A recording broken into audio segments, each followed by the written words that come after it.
Sabda Kehidupan Mei 2022. Aku memberikan perintah baru kepada kamu, yaitu supaya kamu saling mengasihi.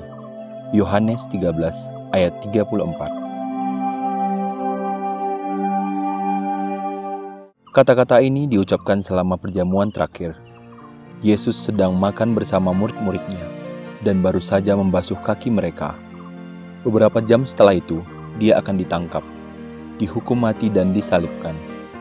Ketika waktu seseorang sudah singkat dan akhir hidupnya mendekat, biasanya hal-hal yang paling penting disampaikan dan apa yang menjadi wasiat dari orang tersebut. Injil Santo Yohanes tidak memberikan penjelasan tentang penetapan Ekaristi selama perjamuan terakhir. Sebagai gantinya adalah pembasuhan kaki, dan dalam terang inilah perintah baru perlu dipahami. Yesus pertama-tama berbuat lalu mengajar. Karena itulah firman-Nya memiliki karisma. Perintah untuk mengasihi sesama sudah ada dalam kitab Perjanjian Lama. Kasihilah sesamamu manusia seperti dirimu sendiri. Yesus menyoroti aspek baru dari ayat ini, yaitu timbal balik. Sebenarnya, kasih timbal balik itulah yang menciptakan komunitas Kristiani dan membuatnya tampak nyata. Aku memberikan perintah baru kepada kamu, yaitu supaya kamu saling mengasihi.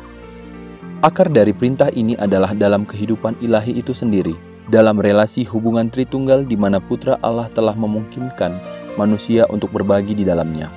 Pendiri gerakan Focolare, Chiara Lubich, menggambarkan hal ini dengan menggunakan sebuah gambaran yang dapat membantu kita untuk memahaminya. Ketika Yesus datang ke bumi, dia tidak datang dari ketiadaan, seperti kita masing-masing, tetapi dia datang dari surga, seperti para migran yang pergi ke negara yang jauh. Mereka tentu beradaptasi dengan lingkungan yang baru, tetapi juga membawa adat istiadat mereka dan sering masih berbicara menggunakan bahasa mereka sendiri. Dengan cara yang sama, Yesus beradaptasi dengan kehidupan di bumi, tetapi karena dia adalah Tuhan, dia membawa ke bumi kehidupan Tritunggal bersamanya, yakni kasih timbal balik. Aku memberikan perintah baru kepada kamu, yaitu supaya kamu saling mengasihi. Di sini kita masuk ke dalam inti pesan Yesus, dan ini membawa kita kembali ke kehidupan baru yang dialami dalam komunitas Kristen pertama, dan yang masih bisa menjadi ciri khas semua kelompok dan persekutuan kita pada masa kini.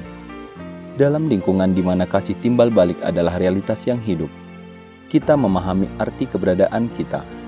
Kita menemukan kekuatan untuk terus berjalan di saat-saat menyakitkan dan menderita. Kita didukung dalam kesulitan hidup yang tak terhindarkan, dan kita mengalami sukacita. Kita menghadapi begitu banyak tantangan hidup setiap hari, pandemi, perpecahan, kemiskinan, dan konflik. Mari kita bayangkan sejenak apa yang akan terjadi jika kita mampu mempraktekkan sabda kehidupan ini dalam hidup kita sehari-hari. Kita akan melihat banyak peluang baru yang terbuka dan rencana bagi kemanusiaan akan terungkap di depan mata kita yang memberikan harapan. Tidak ada yang menghentikan kita untuk membangkitkan kembali kehidupan ini dalam diri kita sendiri dan menyalakan kembali hubungan persaudaraan yang meluas ke seluruh dunia di sekitar kita. Aku memberikan perintah baru kepada kamu, yaitu supaya kamu saling mengasihi. Marta adalah seorang sukarelawan muda yang membantu para tahanan penjara untuk mempersiapkan diri untuk ujian di universitas. Pertama kali saya melangkahkan kaki masuk ke penjara, saya bertemu dengan orang-orang yang ketakutan dan rapuh. Saya mencoba membangun hubungan profesional terlebih dahulu, tetapi juga persahabatan berdasarkan rasa hormat dan mendengarkan. Saya segera menyadari bahwa bukan hanya saya yang membantu para narapidana, tetapi mereka juga mendukung saya. Suatu ketika salah seorang siswa sedang mempersiapkan ujian, seseorang dalam keluarga saya meninggal dunia, dan pada saat yang sama hukuman siswa itu juga dikonfirmasi oleh pengadilan banding. Kami berdua sangat sedih. Selama pelajaran, saya melihat bahwa dia memendam rasa sakit yang hebat di dalam dirinya, yang berhasil dia ceritakan kepada saya.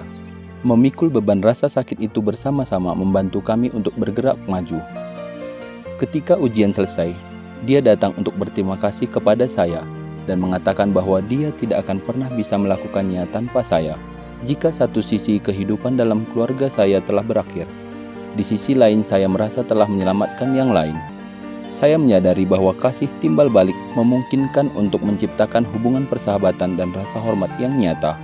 Aku memberikan perintah baru kepada kamu, yaitu supaya kamu saling mengasihi.